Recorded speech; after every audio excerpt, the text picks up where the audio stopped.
You do not want to know how long it took me to set that tent up. Kind of reminds you of Indiana Jones, you know. At the right time of day, the light shines right there, and the tomb will open. Oh, just riding through my local lava fields. No big deal.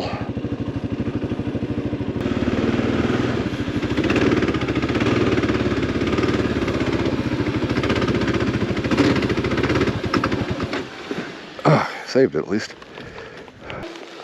Is this a good idea with one hand? I don't actually have an answer to that. No, this is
the Dee Wright Observatory, named after Dee Wright. He's an old-time forest officer. I don't actually know when this was built yet, but he died before this was finished.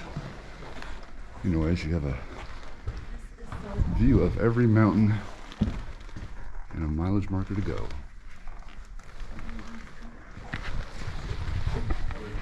Good stuff.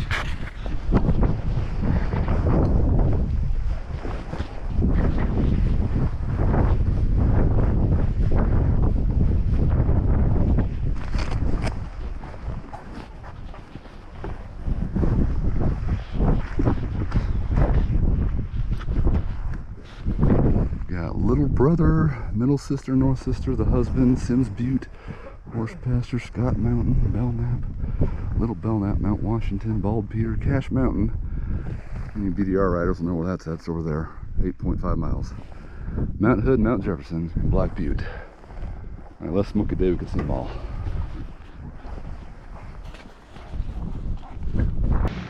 So another interesting thing I know is all these rivers we drive around here, at least the Mckenzie River, I should say, not all of them, but they all start here. So all the snow melt piles up in the wintertime here. This lava rock is so porous, nobody knows where it goes, but the water just goes straight down and it ends up in Clear Lake. There's some lava tubes. And if you look over there, I think that's Belknap Crater, as they were saying. That's where all this lava came from. And so, if I recall, this is a 10,000-year-old lava flow, which also created Crater Lake by damming it up. I guess this kind of gives us our answer here. So Dee Wright, they began construction in 1933, it looks like. The CCC Corps, of course. To install a viewfinder atop the jagged lava fills, and unfortunately met his demise. But that's why it's named after him, though. So that's what we know. It was built in 1933.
Okay.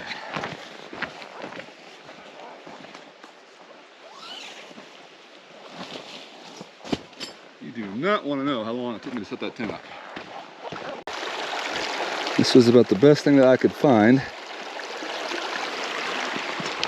at the Quickie Mart when I have no options for cooking because I didn't bring a stove with me. I was actually going to camp at a pay-for campsite and just eat at the local restaurants, but then I realized it was 35 bucks and I don't really feel like spending 35 bucks. So anyways, disperse camping it is. That works for me. So cheers. Okay, camp cell picked up. Look at this, I even managed to pick up my own fair share of other people's trash. Except for that weird looking thing. I don't know where that's been, so I'm just gonna leave that. I'm sorry guys. I don't pick up weird things.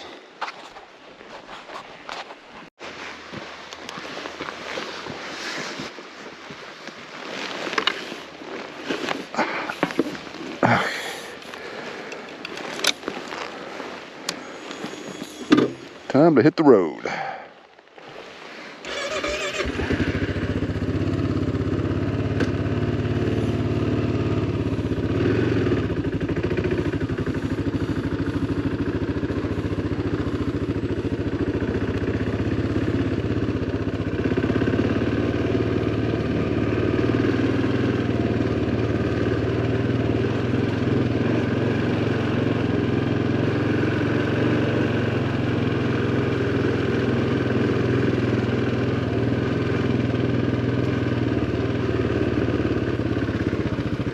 It was funny because I thought I was going to wake up about 6 o'clock this morning and hit the road early, and I woke up at 9:30 by a truck rolling by. Oh well. Bunny.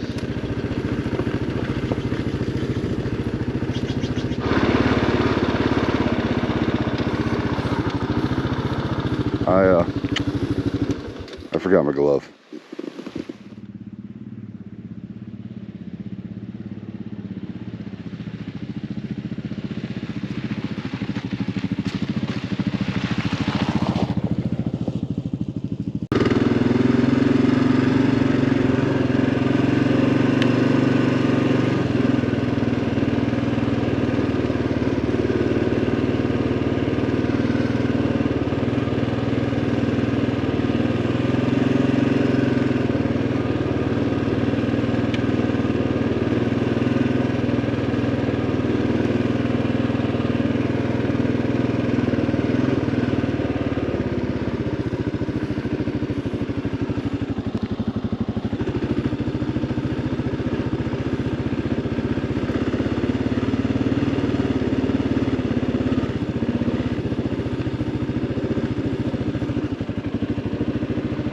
Oh, just riding through my local lava fields. No big deal.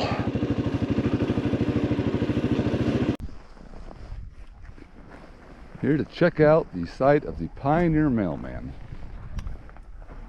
This is the site of a mailman named John Templeton. He died in December 1877. If I recall, he was, as you can read, he was trying to make a trip over the pass here on Christmas and got caught in a sudden storm, and well, they found him frozen to death in his cabin. There's a makeshift grave and supposed to be some remnants of his cabins up this hill here, so let's go check that out then.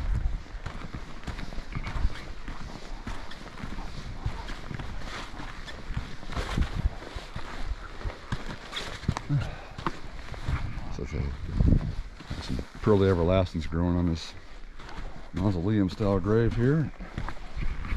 In honor of John Templeton, March 1821 to 77, over the Wagon Road. He himself located and built where the present highway runs.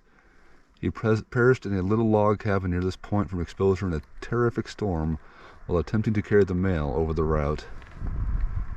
It's the final resting place of his mortal remains. 1930 was when this was made.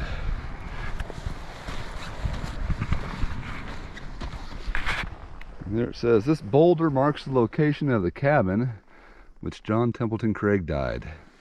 Also, this boulder was put here in 1936.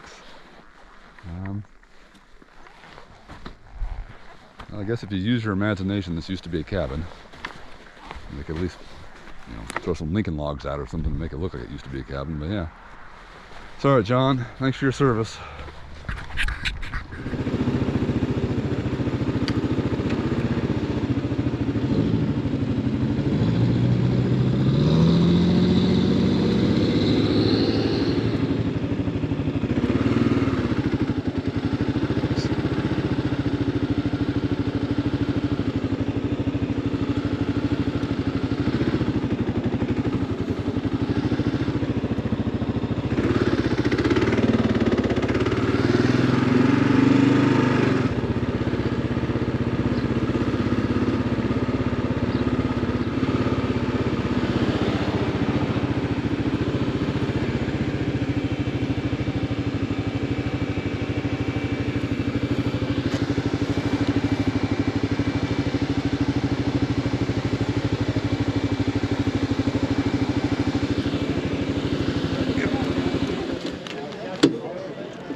Like everything here just turns into sand.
Pretty sure I'm in the wrong gear. Nope, that is first gear. Great, now I'm stuck.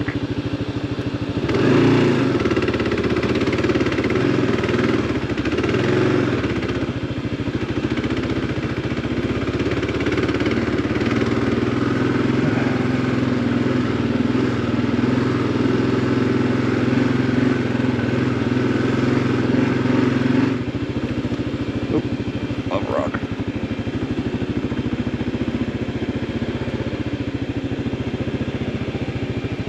Place looks occupied.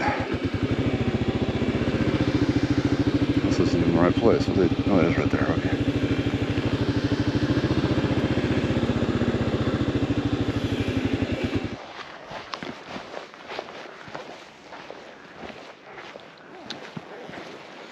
Going into the cave. There used to be a login book over here. It seems to be gone now. Now everybody's just scribbling on the wall that they were here.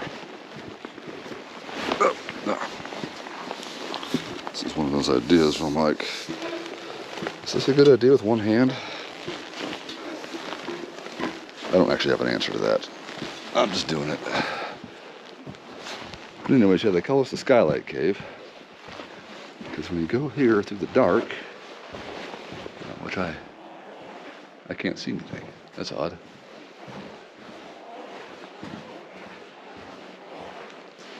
Yeah, as you go through here, way over there, I'll have to get my little mini flashlight out and show you what happens when I get there. But if you go way over there, there's a skylight that, at the right time of day, the light spackles right through.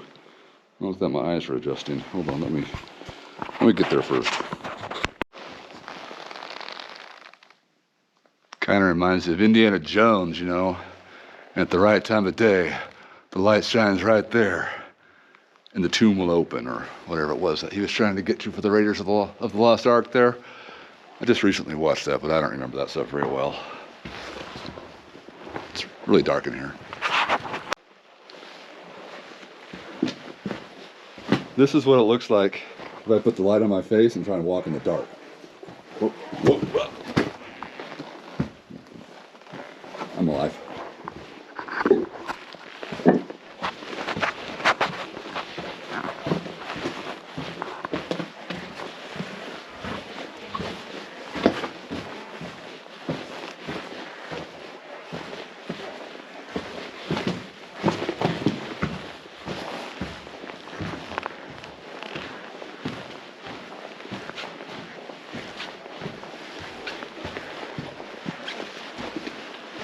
Anyways, that is the Skylight Cave. A lot of flies here.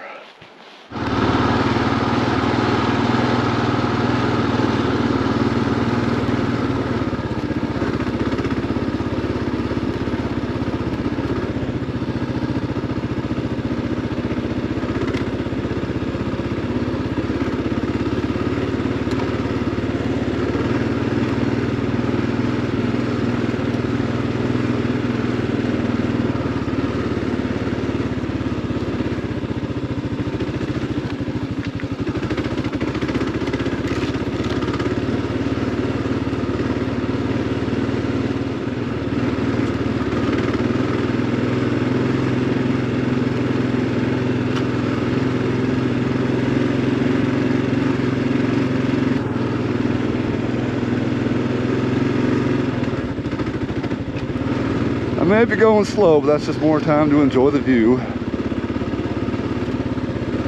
Why did I go over there for?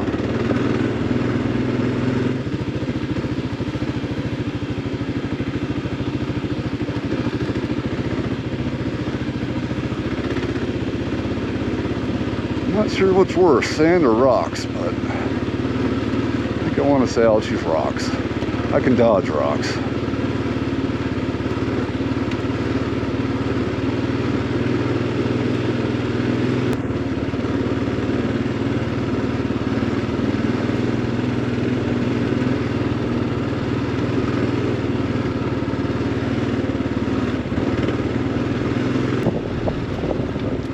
Thing I have learned is you dodge the brown stuff because that's the sandy stuff that you sink in. Like this.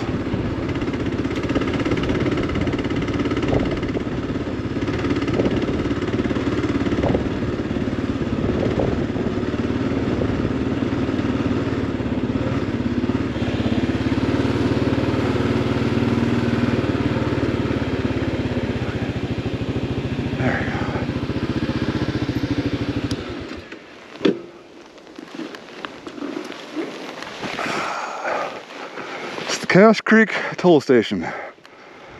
This is one of the toll stations for the old Santiam Road, built by Linn County in 1865. So, in summary, to save the read, back in the Oregon Trail days, if you were coming through here, after they did all the river stuff and all the Columbia and all that nonsense, this came later, and you could opt to come through here, and this would have been a little town where you could have stopped and paid a toll, and had an easier trip to Corvallis.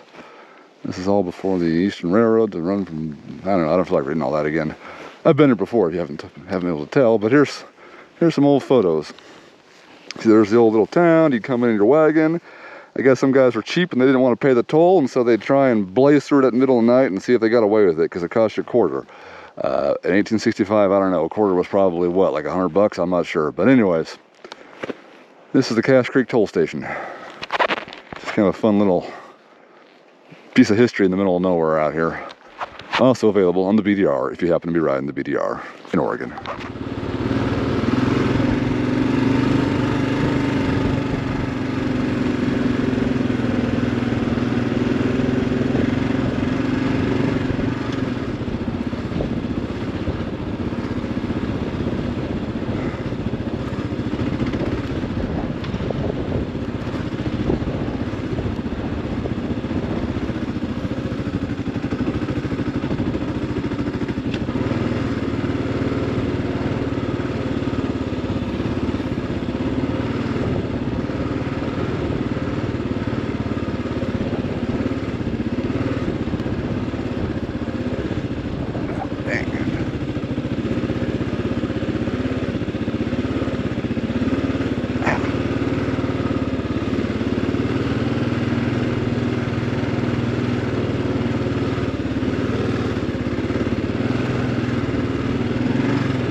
Okay, here comes some guy.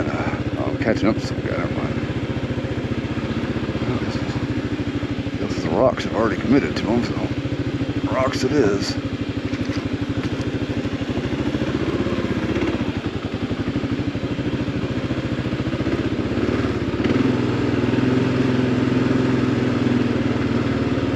It's odd to be catching somebody on this road because I'm almost always being almost ran over by a side-by-side.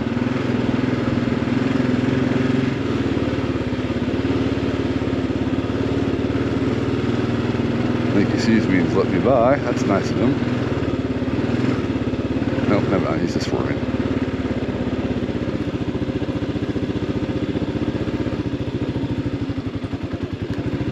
Oh, so dusty. Let him go. I don't like dust.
foot peg hitting.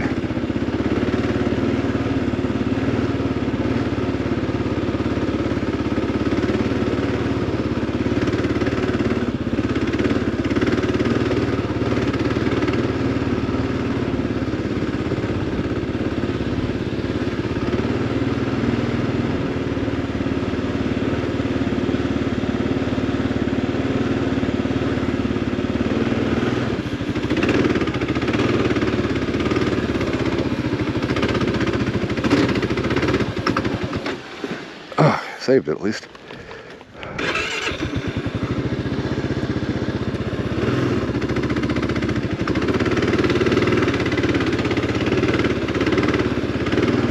Okay, this is about the end of it, I think.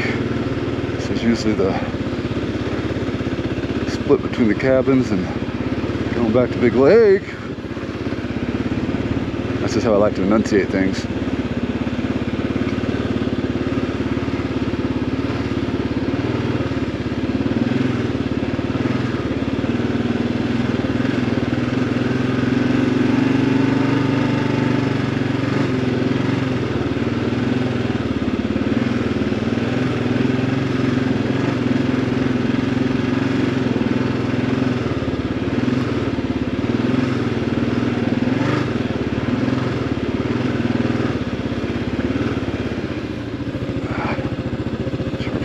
Oh, big rock. Okay.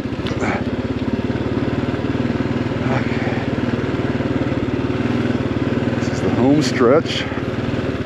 Just gotta keep it upright.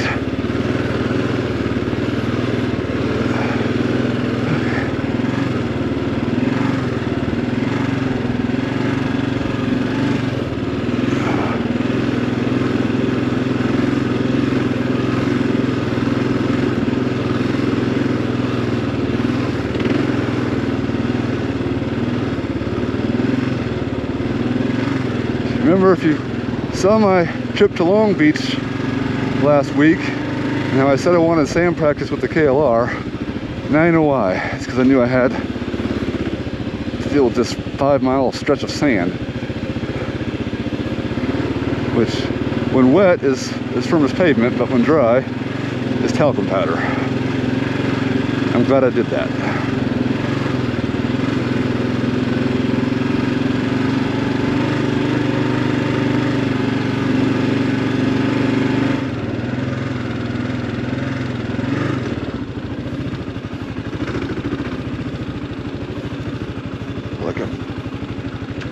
Surfing here.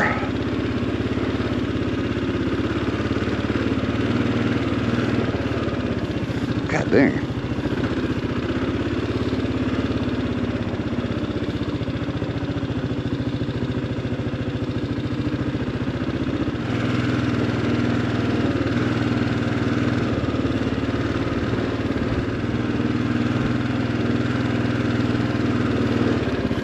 God dang, get me out of the freaking bushes there.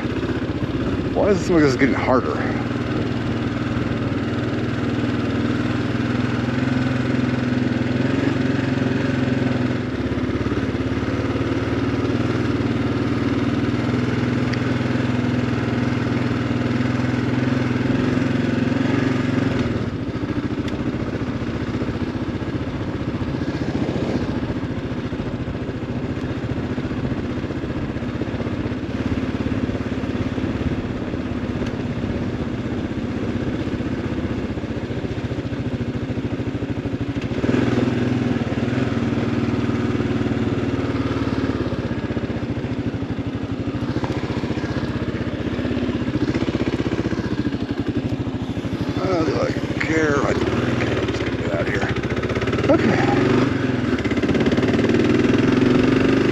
And that's the hardest part of Section 5 on the Oregon BDR.